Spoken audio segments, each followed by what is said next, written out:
Hi guys, thank you for joining. This is Essence of History, and today we're talking about the Pope. I'm Amanda Armagost. And I'm Dr. Papacy for Essence. What a relevant podcast right now. Yes, R.I.P. Pope Francis. Well, what we understand as a pope, what's your understanding of what So who my Pope is? my understanding of the Pope is, of course, very basic. It's I guess how I understand it is the leader of the Catholic Church. My understanding is he pretty much makes the calls for the church and speaks on behalf of the church as a group, and he lives in Rome in the Vatican. Yeah, and his name means Pope Francis. Well, and he Father. chooses Father, and they choose their name, right? Like Yes. once they become the Pope, then they choose a name. And that's the thing, that they shed everything that was before. They are not a person anymore because they are the head of the state. That state is called Vatican. Mm-hmm. And we can go back in time and talk about, what the story of that used to be. But practically, they are a head of a state. As a matter of fact, Vatican is a state. Is the one of the smallest state existing, but they have like embassies in almost every country. I think even they have embassies in North Korea. Wasn't Pope Francis the first non-European Pope, or like the first Latin Pope? I'm not sure about that, because I'm sure there are lots of other, Pope that were from Spain or other places and so on. I'm not sure if Latin include them or not. But to my best knowledge, one of the very, very, if any, few Pope that wasn't from Europe, Europe proper. He's Argentinian. Yes, he is. Or was. And he was also one of the most like future thinking progressive popes. Yeah. He was really big on like feeding the poor, and I know that I was reading some stories that he would dress up like not like the Pope, like sneak out, and he would not get in trouble, but like against the rules, sneak out and go and feed the homeless, feed the poor all around Rome. And his history comes from the military dictatorship in Argentina. I'm not I'm not sure if you are aware of that in South America, we in United States, we supported a lots of bad actors, and we helped lots of military dictatorship in Chile, Brazil, almost every single country there. And he grew up in a time that our military and political and economical power was endless, exerted in South America. Literally, we suppressed these nationalistic movements in all those countries, and we did it very easily. Every time we wanted to topple a government, if they didn't follow our interest, we declared them as communists, even though they weren't. They were mostly nationalistic. They were saying our money should stay in Argentina or in Chile, not go to New York and America. Yeah. But then we declared them as communist, and then we literally paid off some generals. We coordinated everything, so they did a military coup, and then we dictated their political environment. And he grew up in that time frame, and there's some good evidence that see, in the time that lots of people did fight this military dictatorship, it's a good evidence that he tried to cooperate with them, meaning that not fighting against them, working together. Well, I wouldn't say working together, but finding a compromise. And that was really actually that was held against him, that you were cooperating with these killers, where in my opinion is he was actually trying to save as many lives as he could in that situation. Yeah, that's how I would see it too. He's not feeding into it, but he's trying to stop the problem from continuing. Yeah, he wanted, in my opinion, he wanted to stop the killing. And in his way, the way to stop the killing is not to fight the dictatorship. At least not any kind of fight would have ended up in death and misery.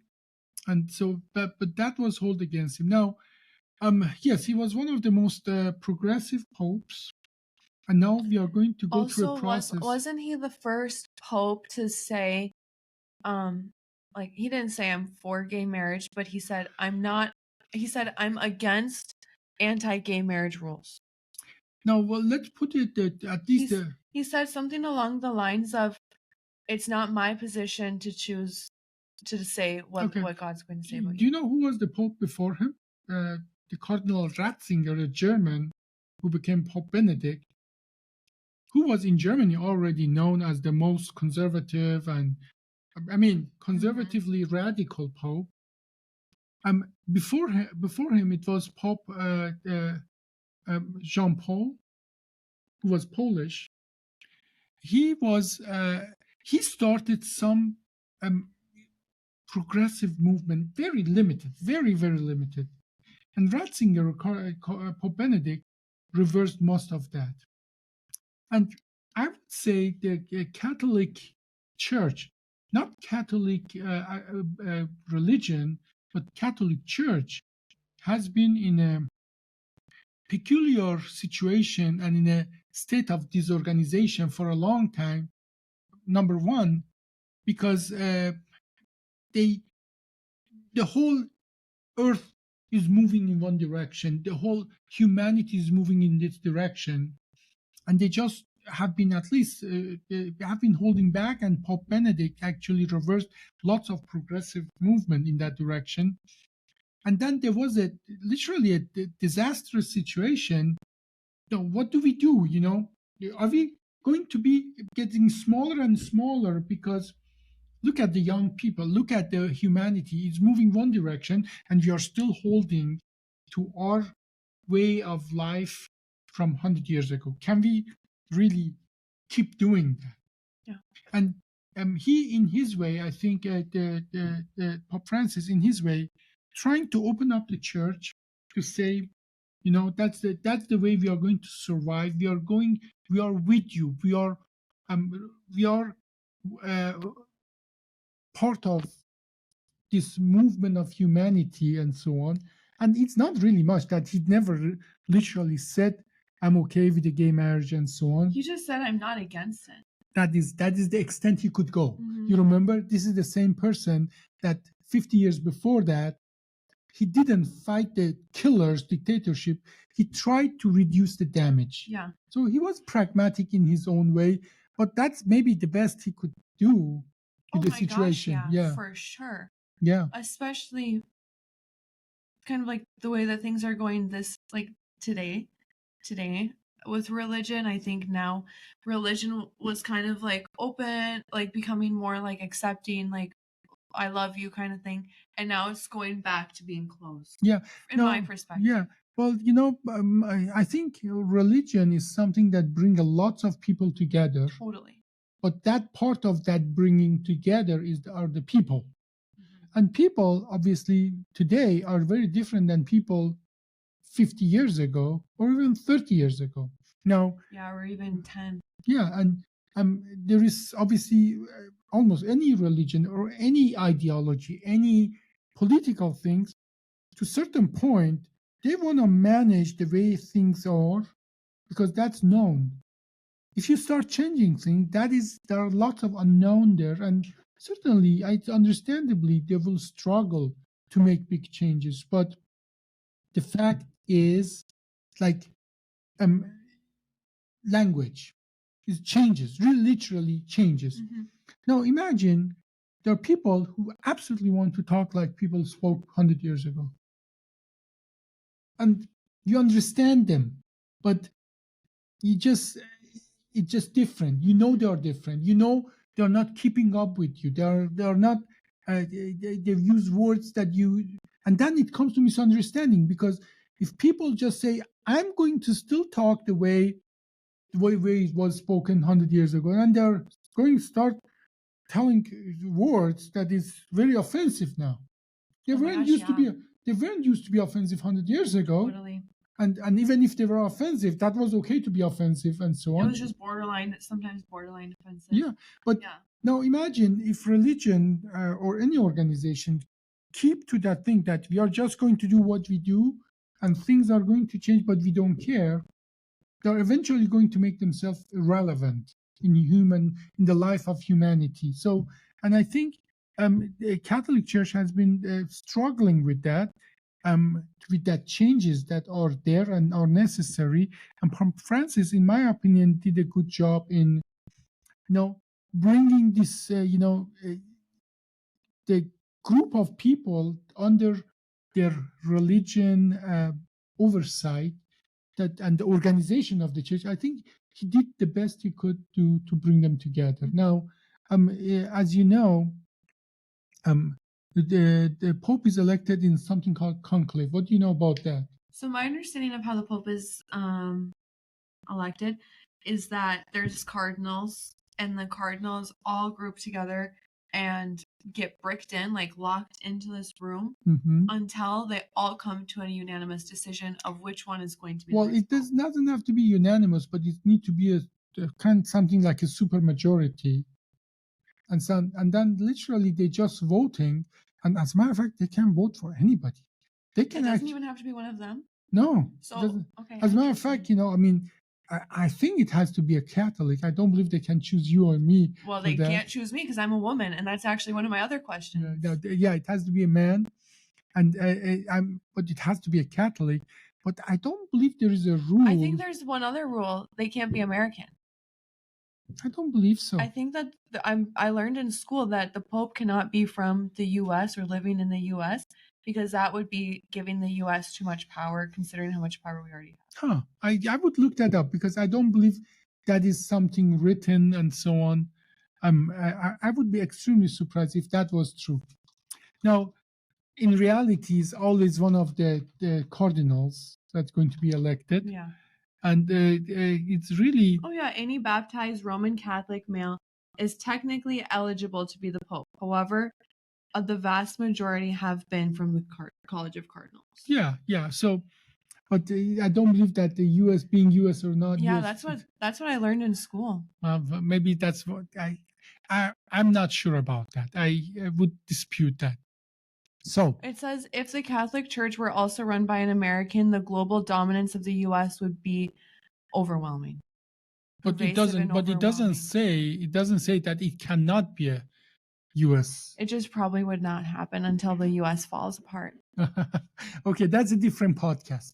So they get together, they vote, and there's lots of intrigues. And the reason they are enclosed, that's what's called conclave, because they cannot leave there. They cannot communicate with the outside world, and because they have to come to a conclusion. And it can take days, right? It can take days, or it can take weeks, and that is why it is like you put lots of people who wouldn't agree on anything in one room, and they cannot leave until like the way you deal with your children. Yeah. Okay. So I just have some random human questions about that. Is there a restroom in there? Oh yeah. They have their own rooms and so on. There's a big building. Someone explained it to me who works in this office, and that person pretty much made me feel like, I don't know, and I knew this wasn't true, but that person made me feel like all the popes stand in a little circle, someone builds bricks around them and locks them in, and I was no. What about the food? No. See, as a matter of fact, there are special nuns that they are selected there. They cannot talk to the cardinals. Absolutely not. But they cook. Nobody can clean. They cook, clean, and so on. The cardinals, they go to place, they vote. If the vote is not unanimous, then obviously the different smoke comes out, and then they burn everything, and if the vote is not, I think, super majority, they have to come back and vote as many times as they want, but they cannot leave, they cannot communicate with outside world and so on. They cannot even talk to staff and so on. And there are some people that run the show, but everybody who talks there is one of the cardinals. Okay, and then so they can sit, I think this question is pretty obvious, but they can debate with each other. They can say no, it should be this pope because we should be moving in this direction. I'm not sure about that. I think the thing is, all the talks happen outside of the voting thing. It's not like openly somebody talks. I'm sure there are some talks there, but it's not like a debate. There are lots of intrigues in the back rooms and so on. By the time they come to the vote, more important, What do more you or mean less, when you say intrigues? like somebody gets Catholic Church, like any other political organization, has fractions. Like Latin American are together, Africans are together, more progressives are together, and more conservatives are together, and so on. And they make deal with each other. Okay, if you give us this, we give you that, and you vote for our fraction. That's what I was thinking, because like, couldn't a really rich person just pay? I mean, I don't think it would happen, but like, for example, like Elon Musk. Let's say Elon Musk is he's Catholic, whatever. I don't know if he is or isn't. He doesn't act like it, but let's say he is, and he just like paid all the cardinals. I will give you $10 million each if you vote me in. I don't believe at that level those cardinals are really motivated by $10 million. I wouldn't think so either. But yeah, I don't believe that's really at that point. I think truly at that level there are lots of people who believe in the cause, and they and in their way, even if their way maybe is not my way or somebody else's way, they believe they're working for the benefit and the advancement of the Catholic Church's cause. So, but either way, but there are lots of like fraction people. No two people believe the same thing, and this is a big deal for them. So they make deals and so on. They talk to each other about how the future should look like, and based on that, at the end of the day, once they have the super majority or something like that, then I think then they burn everything in that famous fireplace with a certain. I think it's what is it? I think it's a black. Don't ask me. It's a black smoke. It's the Pope is elected. If the white smoke is not elected, and all of that has to happen in certain time period.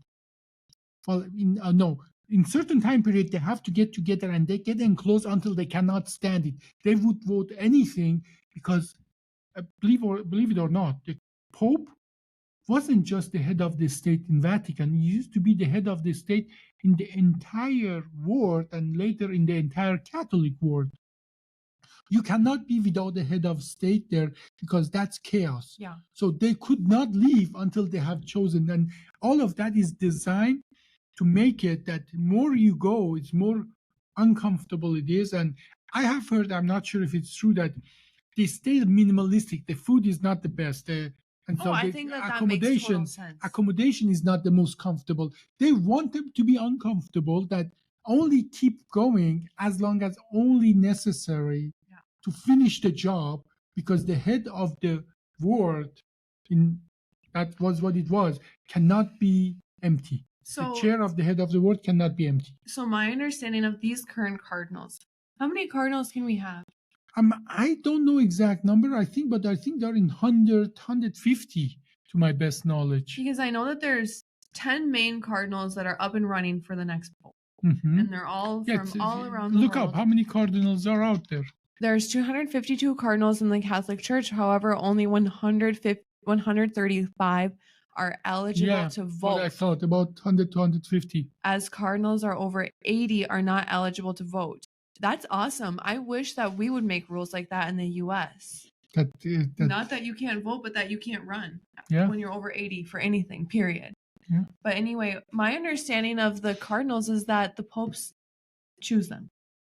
Pope chooses usually, or there's a process, huge process, but the assignment comes at the end of the day from the Pope. Yes. And then correct.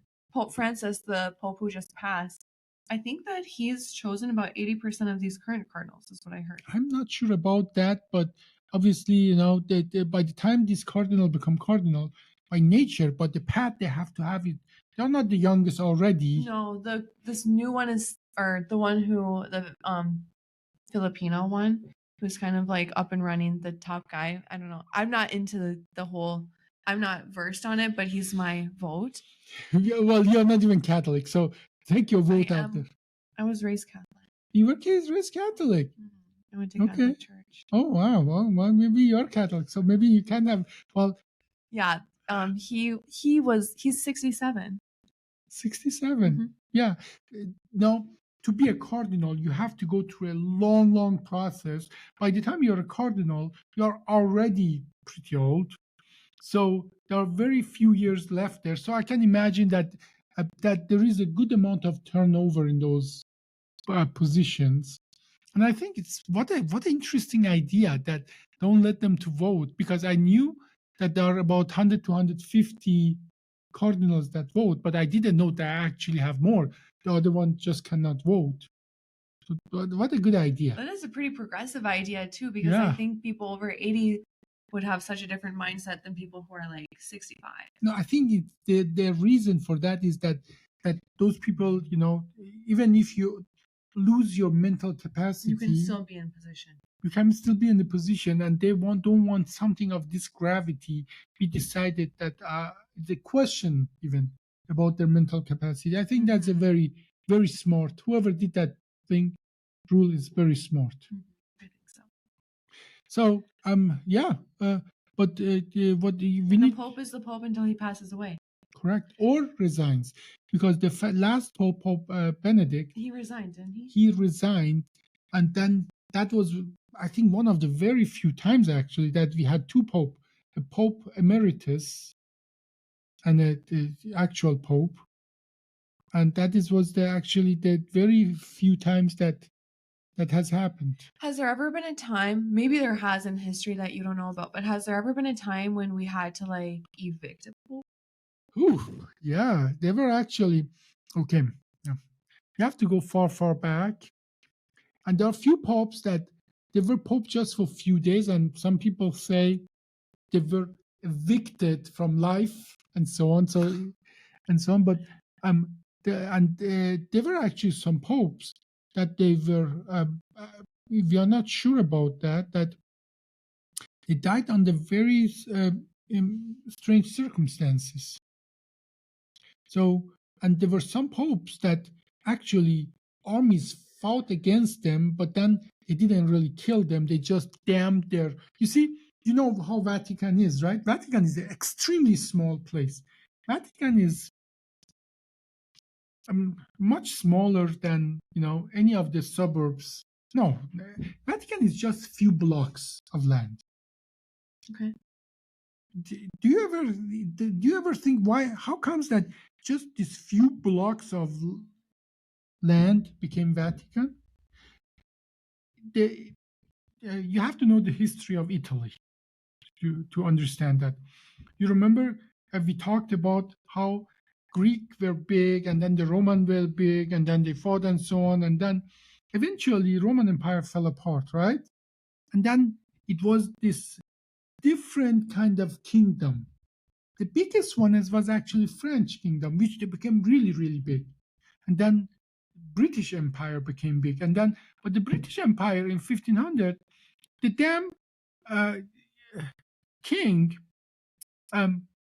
wanted to divorce his wife, and Pope didn't want to permit them. So they made a whole new religion so he can divorce his son. So British Empire was gone, and they became stronger and stronger, and they moved. I mean, obviously, the whole thing started with the Martin Luther from Germany and so on, who was a rebel and so on. But either way, and then it was most of Southern Europe was Catholic. To Middle Europe, in Middle Europe, Upper Europe, most of them are still Catholic. And then you get to Scandinavia, they become more like a Protestant. And so, but in most of those areas, they were Catholic kingdom, like Portugal, Spain, and in today's Italy, it wasn't Italy. Italy is a very new country. They were this very small kingdom. One of those kingdom was actually Rome. Okay. It wasn't just few blocks. It was actually a big part, and that was under practically dominance of Pope. Pope was running actually a country with one thing: all the other kings has to play allegiance to the Pope. their legitimacy came after Pope says, okay, you're legitimate, you're legitimate, you are legitimate. Like right now, we know that in South America, what language do they speak? South America? Yeah. Spanish and Portuguese. Why? Why Spanish and Portuguese? Portugal and Brazil and Spain and. But why? Because Portugal and Spain went there and conquered it. And Portugal and Spain, they were fighting each other all along, but they're both Catholic until the Pope says, quit fighting. I am your boss. And your brothers. Enough is enough. No, this is the line. From this line, everybody west speaks, it's yours, Spain. From this line, everybody east is yours, Portugal. Well, then Portugal went mostly to Africa and Brazil, that line. Obviously, the line wasn't that great. They didn't have our knowledge. Everything west of that was to Spain, so they speak Spanish. Brazil speak Portuguese and so on. So, and that could happen because Pope sat them down and say, you get your legitimacy from me. I'm telling you, this is the line. You cannot. We have other enemies like English, British, Protestant. You cannot fight each other anymore. Right. So need to stay strong. But he could do that because all the kingdom there, they got their legitimacy from Pope. But then the Pope started doing things that some of this kingdom didn't like, especially Kingdom of France, which got very strong. So, as a matter of fact, few times the French army, in a friendly thing, marched toward the Rome. They never officially fought it, but then they came very close. Like when you do this to your sibling, I'm not touching you. I'm not touching you. But I'm here. So and then eventually that domain of the Pope got smaller, and now it's just few blocks. And then the role of the Pope in the legitimacy of other kingdom became very nominal and then was removed. But there was something called the Holy Roman Empire. Interestingly, the Holy Roman Empire domain was mostly today's Germany. Okay. And all those kingdoms, they were, the Pope has to give them their legitimacy to be the king. And the head of the Holy Roman Empire for a long time was first the Pope, and then was assigned to another person who was still getting legitimacy from the Pope. And we were talking about that, that practically, if any of the Pope was killed and so on, they weren't killed, but some of them came very close to that, and that is how Roman, the Vatican or Church lost a lot of influence and got smaller and smaller and smaller. When I know you just explained the whole thing, but when was the last time that they lost a little bit of space? Well, I think eventually this little kingdom in Italy, they came together and made the state of Italy under a kingdom. That kingdom didn't last long, and then they became a republic. Or I guess I can rephrase. And then they had a treaty with Vatican. So Vatican is not just land in the Italy. It is actually a sovereign state. When you go from Italy, pass through those doors, you're entering a new state. You are not under jurisdiction of Italy. Obviously, they get help and so on and so forth. They don't produce their own electricity. Okay, and they're not bread. They're not bread or water or anything and so on. But they are not actually under jurisdiction. Is one funny thing is that all the guards in the Vatican are those Swiss guards. They have those really funny. Oh my gosh! I just saw a photo. What a goof! They look like jesters. But do you know why? No, I need to know why. Because you remember that some of those popes died under certain circumstances that weren't, and all those intrigues. So how do you do that those bodyguards are not under the influence of the local government or local politician or local business people? You bring them from somewhere completely else. That doesn't answer the question of the weird outfit. Well, the weird outfit is this Swiss outfit. They were the Swiss 16th and 17th century, uh, military outfits. I mean, military outfits at that time, you remember holding back on certain things and so on? Imagine you're in a place that you need to understand who are your soldiers. Yeah, you make and them who obvious. who are other. You mean the redcoats? I mean, imagine today's military. Yeah, I know. Yeah. The British redcoats would go there with the red coat. Hey, shoot at me! I'm here, right here, It's right muggy. here. It's like muggy and gray. They're like, well, I have a red jacket. Yeah, well, here I am. Won't You don't lose see me. me. You don't see me. Here I am. And at that time, people would fight person to person. You want to make sure you don't kill your own people. So how do you make sure they know exactly that you are not the enemy? You dress them like this, then there's no question. Nobody will mistake them. They wish they were. They wish they were the enemy, so they didn't have to wear this outfit. Yeah.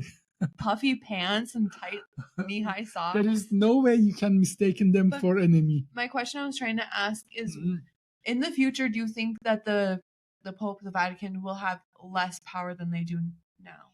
I don't predict the future. I just don't know. I just don't know the answer to that. I just know that humanity is moving, and every institution who doesn't move with humanity eventually becomes irrelevant. And that doesn't apply to a religion or a political institution. That applies to anything, because like how much fun is for you to go and talk to somebody who talks like people used to talk 200 years ago? You don't understand half of the thing they say. Now, not understanding was okay for a while, because guess what? The Catholic Church used to have their sermon in Latin. I know, my sister still goes to Latin Mass. Well, they speak literally Latin. How many years do you think that they changed that rule? That was a big deal in their time, that instead of Latin, to talk to people in a language they understand. When do you think that happened? I have no idea. Not long ago. Yeah, I wouldn't. It is not within your lifetime, but it is within my lifetime that they start talking a language that people actually understand what it means. So, and that is what I'm saying. I used to go actually to lots of different churches and so on. And I would look at even the kids, even though they would understand that, you would see lots of bored faces there and so on. Now imagine you talk in a language that is just... Yeah, I know. When my sister goes to Latin Mass, sometimes she takes my brothers and they hate it. There are lots of it, but I have been as well in masses and sermons and so on, that it's really moved me. Oh, I've been to Southern Church, and it was so lively. When I would go visit my grandma in the South, we would go to these churches, and they would have like washboards and stuff, and be like playing live music. Like, okay, well, I think you and I have different criteria there. I'm talking about truly a talk that is relevant. That is, I'm talking about a sermon that really addresses the core of the humanity today. That what are we doing? What are like a message of love? That message of love that is mostly that's what I love the New Testament much more than Old Testament, because Old Testament is about all the ways I can kill you, and or enslave you, and so on and so on. All the rules I have to follow. But the New Testament is mostly about message of love, about what that really means to live that life. And but there are lots of things that today as well we see everywhere enemies. Okay, and yes, I mean there you can have a sermon that really captures people and bring their attention. They still think about that when they go home, but you cannot do that if they don't understand the word you say. So true. I think that's all what you should capture for now. Thank you guys for watching. This was Essence of History, and we talked about the Pope. I'm Amanda Armagost. I'm Dr. Abbasi for Essence. Have a good weekend.